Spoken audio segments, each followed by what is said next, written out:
dia anak SMP, dia mau nyebrang, nggak jadi mundur lagi. Saat itu dia nggak jadi nyebrang, saya maju dengan kencangnya, dia tertabrak, tepatnya di depan makam pahlawan itu lah, tubuhnya itu ya.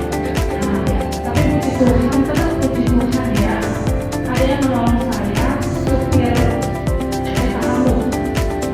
Puji Tuhannya lagi dia kenal saya kencang, dan dia tahu di mana rumah saya. Setelah itu dibawa ke rumah sakit, dikasih sani, pada sadar, pada saat itu sebelumnya aku sampein ya, aku sadar nanti sudah sadar, dia berkesadaran di sekolah, jam segini kenapa nggak datang, udah dekat jam segini kenapa nggak datang, ditelepon teman kenapa nggak datang, akhirnya kita tahu pada saat itu disuruh keadaan hamil, kita tahu aku masuk rumah sakit dan koma dia langsung hamil, dia langsung lapor ke kepala sekolah, kayak mana ini aku kita harus ke rumah sakit, padahal aku sudah dalam keadaan hamil, harus ke rumah sakit, enggak harus ke rumah sakit, gimana pun kita harus ke rumah sakit.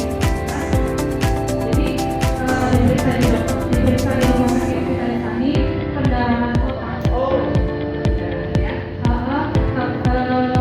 Pada saat itu langsung masuk ke ICU ya, mak ya. Itu nggak ada mamanya.